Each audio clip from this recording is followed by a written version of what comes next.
Now, a little bit of a departure from the norm. Everybody says that they do the best chocolate cake in the world. Well, they don't.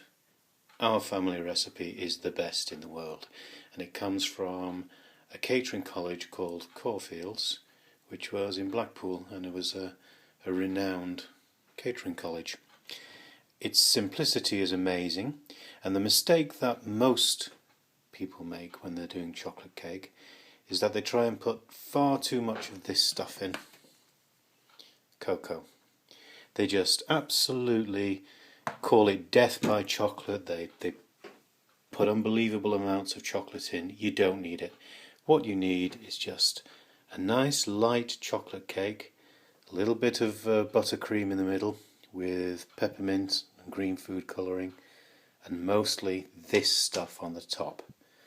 It just sets like concrete, and it's great, and it's milk chocolate, and it makes all the difference in the world.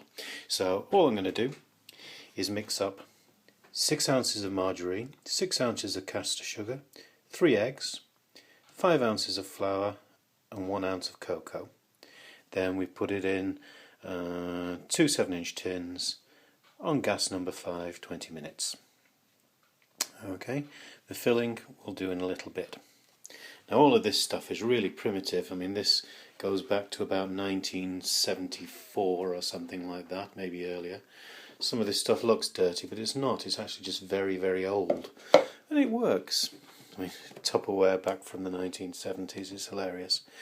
So, without further ado, I'm just going to mix it all up and make a cake mixture. So we all know how to do that, so I'm not going to bore you with mixing, but you'll see the end result of the mixture before I put it in the... Right, now this is the eventual mix. As you see, it's extremely light in colour, quite fluffy. Okay, I'm not the neatest, I don't pretend to be a great cake maker or anything like that, and I'm sure lots of you got plenty of tips and was showing you the basic recipe. Okay, so that is going to go into these 2 7-inch tins for 20 minutes on number 5. Let's see how they turn out. So for the buttercream now, we've got 2.5 ounces of margarine, 5 ounces of, admittedly a little bit rocky and lumpy icing sugar, caster sugar for the cake, icing sugar for the buttercream. So add it a little bit at a time. Now, lots and lots and lots of hard work, and then we add a little bit of that, green food colouring, and a little bit of peppermint essence, and we should have a nice buttercream. So I'll let you know how that goes on. That's basically a lot of hard work to get the lumps out.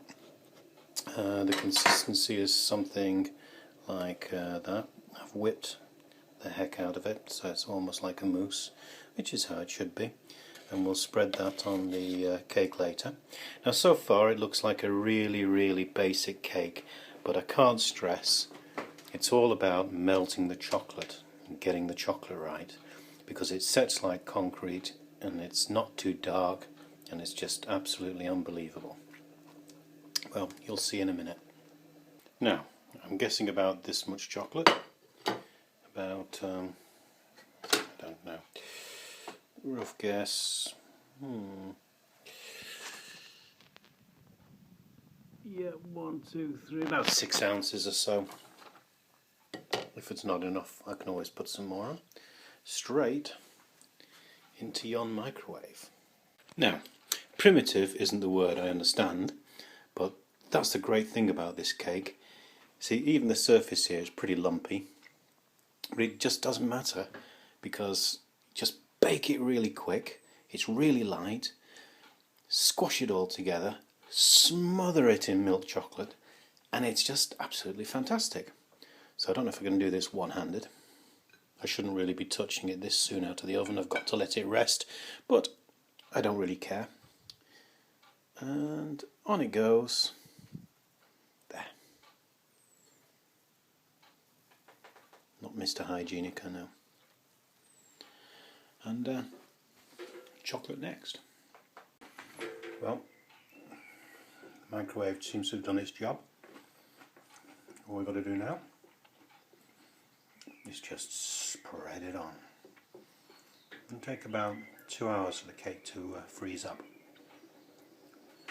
Then it'll be as thick and heavy and dense as you like. And I've had marriage proposals on the basis of this cake. Here's the last bit of microwave chocolate. The idea is you just run it around the edges. Okay.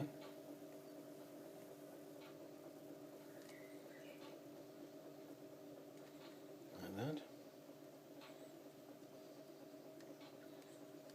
Okay. Now, I'll just have to put the camera down for a second because it's not pouring because it's not quite hot enough. Now, you can see what I've done. I've actually completely encased it so it's a solid lump of chocolate. And that's why it's got to be milk chocolate, because if you do that in dark, even if you like dark, it'd just be too much. But that, well, let's see what it's like later when it's all gone cold.